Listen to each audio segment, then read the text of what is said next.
Donc la question c'est quelle est votre philosophie de l'argent, ou même parler de saint Thomas d'Aquin si vous voulez, du prêt-intérêt, des dettes morales, des dettes de jeu, des dettes, des impôts, des contributions, des salaires. L'argent, c'est un moyen d'échange, une réserve de valeur et un moyen d'apprécier les produits, d'apprécier les biens. Mais normalement, ça c'est surtout un moyen d'échange, l'argent. Oui. La question c'est quand est-ce que je dois payer quelque chose à quelqu'un, ou lui rendre de l'argent, ou lui verser de l'argent à l'État ou à une personne qui vous en. On parle au sens moral, dès qu'on a une dette. Moralement, par exemple, vous êtes un contribuable, vous devez payer. C'est pas une dette que vous avez. L'État vous a pas prêté de l'argent. Mais ça c'est la justice distributive qui après on paye le collectif pour qu'ils rendent et qu'ils répartissent selon. Oui. Et ça c'est logique. Après, sur le principe, bien évidemment, dès qu'il y a une société, il faut bien qu'il y ait un circuit financier. Et bien évidemment, on doit payer son tribut à la collectivité. Est-ce qu'il y a des injustices que vous pouvez signaler, des choses qui ne fonctionnent pas bien à ce niveau-là dans la société? Apparemment, la TVA, c'est quelque chose d'injuste, apparemment, oui. Parce que tout le monde paye le même prix, qu'on soit très pauvre, voilà. Clochard, ou qu'on soit un milliardaire, on va payer toujours sur du chocolat ou sur. Donc ça, c'est pas très juste. Mais est-ce que par exemple, il y a pas ça, par exemple, tout à l'heure on a pris le cas d'un écrivain, par exemple. Un écrivain, il fait des bouquins, finalement, il ne gagne pas trop sur ses bouquins, par exemple. Alors qu'il y a des tas de gens qui vont lire ses bouquins, qui vont en profiter. Ou même un chanteur. C'est vrai que dans ce genre de profession, j'ai un ami qui a écrit des livres sur l'économie, justement, là on le connaît d'ailleurs. Ah bah oui. Il fait des vidéos. Ah bah oui. Il va faire, même il veut reprendre un peu votre concept pour faire des vidéos. Oui, pourquoi pas. Ouais. D'accord, ouais. Et lui, son livre, il va valoir 16 €. Le syllogisme économique, c'est ce dernier livre qu'il a fait. C'est Randa qui le publie, c'est les éditions Randa, là. Des éditions qui sont un peu de droite, proches de Café Liberté, tout ça. Et lui, il gagne 2 € dessus. Oui. Mais si vous le vend à vous ou à quelqu'un en direct, il gagne 8 €. Ah bah oui. Voilà. Donc c'est sûr que dans ce métier-là, il faut mieux essayer de s'éditer soi-même, comme a fait Nab, celui qui a écrit Les Porcs, là. Il s'appelle là, qui est un petit peu dans la dissidence. J'aurais dit que lui, au Régal des Vermines, il avait écrit, je crois. Il écrit très bien. J'ai pas suivi, bon, d'accord. Il était avec Dieudonné et tout ça avant, à l'époque, maintenant il écrit autre chose. Et donc lui, son livre, Les Porcs, il l'a mis sur internet, il l'édite lui-même. Alors là, il le vend une cinquantaine d'euros, mais il fait 1100 pages. C'est un livre qui a 49 €, mais il est très épais. Et donc, apparemment, là, il gagne 49 € à chaque fois. Oui, donc finalement, c'est pas une mauvaise solution de. Alors, mais lui, il est connu, parce que c'est quelqu'un de connu, c'est pas le premier venu. Il a fait des livres, il a été. Bon, après, il a été mis de côté parce qu'il s'est attaqué un peu à des gens, il fallait pas s'attaquer. Il a été mis de côté, il a été mal vu. Mais bon, voilà. Il a quand même une clientèle. Mais si vous êtes connu de personnes, vous faites un livre, par exemple, Valentin il fait un livre, en plus ça dépend du talent. Lui, il a beaucoup de talent littéraire. Valentin, oui. Bon, c'est beaucoup plus dur de vendre. Si vous avez du talent, oui. Si vous êtes connu, déjà un peu de talent, après vous pouvez vous éditer vous-même. Mais moi, ce qui m'intéresse, c'est aussi l'idée de la remontée. Par exemple, un libraire. Le libraire, c'est lui qui vend le bouquin, finalement. Les autres, ils vendent. C'est lui qui doit. C'est pas l'État, là. C'est lui qui doit rembourser, qui doit payer les gens au-dessus de lui. Le distributeur.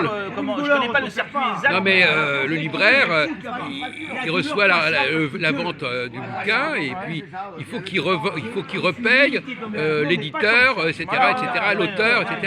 Mais c'est d'en bas que ça vient, oui. Le livre, lui, il le met en tête de gondole ou ailleurs. Et puis ensuite, les gens, ils viennent chez lui l'acheter, ou ils le commandent. Non, mais je veux dire que l'argent, il arrive par le bas. Oui, bah oui, oui, là, Il arrive par le bas et il faut qu'il remonte. Oui, il faut qu'il remonte, mais en principe, il remonte. Il y a pas, dans ce genre d'affaires, la personne, elle paye et il n'y a pas de... enfin, je pense Bah, pas- vous parlez tout à l'heure d'informatique, par exemple, il y a le piratage. Parce qu'on peut, par exemple, on peut vous piquer. On peut vous, on peut, on peut voler le livre aussi, mais bon, après, il faut avoir des... on peut. Non, mais le piratage, c'est quand vous copiez quelque chose, on vous a rien pris, on vous a pas pris l'objet, mais on vous a pris le. Il faut avoir tous les moyens de sécurité, et puis dès qu'il y a des gens qui contreviennent à vos droits, il faut les défendre. Comme font par exemple tous ces sites qui vendent des films porno très chers, 40, 50 euros, vous allez sur des fois ils les mettent en ligne, vous pouvez les prendre sur des plateformes. Mais si vous avez le lien par exemple pour Netflix, et ben, si vous ne prenez pas tout de suite, le lendemain il est mort parce que les avocats ont fait une procédure pour le bloquer. C'est-à-dire qu'il faut avoir un service juridique qui protège votre œuvre. Alors, tout à l'heure on parlait, on va changer un peu de sujet, mais c'est toujours le problème de l'argent. Il paraît que chez les catholiques, les juifs sont associés à l'argent. Bah, disons que chez les catholiques, donc le peuple juif, oui, parce que dans certains, je crois que c'est les psaumes, dans certaines données juives, le juif avait le droit de prêter un intérêt à l'étranger. Oui, oui, absolument. Et donc Oui. ensuite, ils ont fait, comme ils étaient interdits de certains métiers, ils Oui, ont pu faire le commerce de l'argent. Oui, c'est ça. Parce que chez Mais eux, c'est resté quand même dans l'esprit, dans les présentations ah bah oui, actuellement. oui, parce que c'était leur métier. Hein. Souvent, Oui, mais ça remonte quand même au Moyen-Âge. Après, il y a eu oui, d'autres. même avant, et même sous l'Empire romain, c'était des Oui. financiers. Donc, Ils finançaient les empereurs. mais non, mais à part ça, est-ce que vous pensez que les Juifs ont un rapport spécial avec l'argent au niveau des Alors j'ai lu un traité, ah oui j'ai lu une fois, j'ai lu un traité qui relève le Talmud et l'argent fait par un juif. Il y avait toute une partie, oui le juif lui il a plus besoin d'avoir des...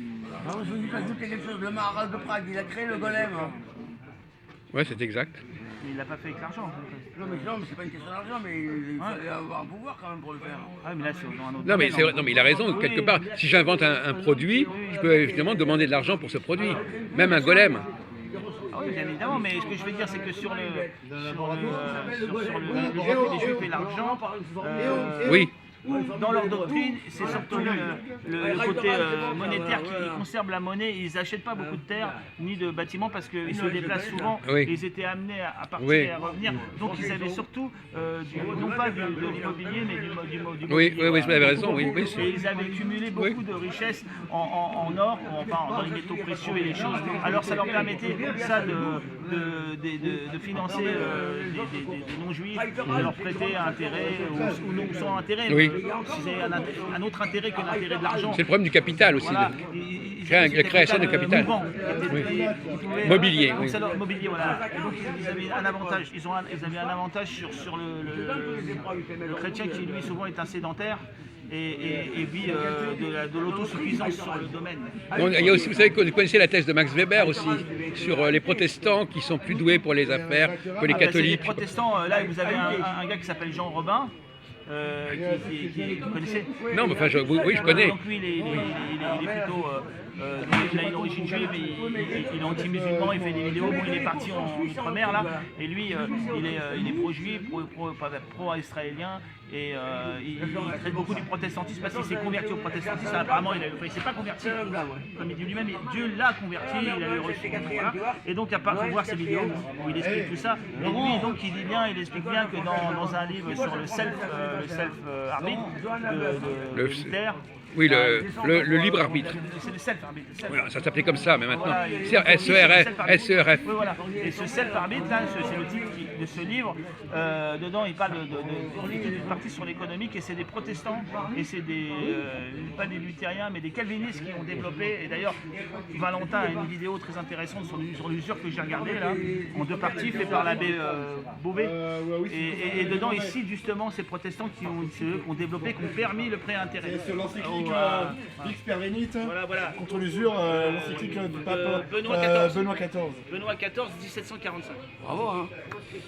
Voilà, donc, il parle de ça. Et donc à ce titre-là, il explique que c'est les protestants, en dehors des juifs, qui eux finançaient l'économie, mais à part, Il faut savoir que Calvin était juif. Bon, il était juste Calvin. Si, Calvin était Il juif. était juste Calvin. il le dit, je sais pas. J'en ai eu la confirmation C'est un même scoop, ça. par le Maïbrite. C'est un grand scoop, ça, Calvin donc était juif. c'est même pas moi qui le dis. Et Luther, il était pas juif quand même. Non, par contre, il avait des amis juifs. Par contre. Mais Luther, il était pas juif quand même. Luther, c'était un moine. Donc. C'était un moine, c'est un catholique quand même, Luther.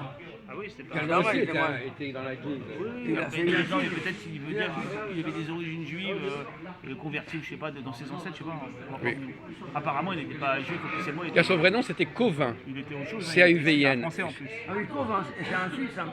Non, Cauvin. il était français, il était en Suisse, c'est un français de la Franche-Comté. Ah non, c'est un Français, mais il a immigré à Genève. Voilà, c'est un français, Calvin. Un Français. Oui, donc voilà, sur l'argent. Alors, donc, oui. Alors, je voulais encore vous demander ça, justement.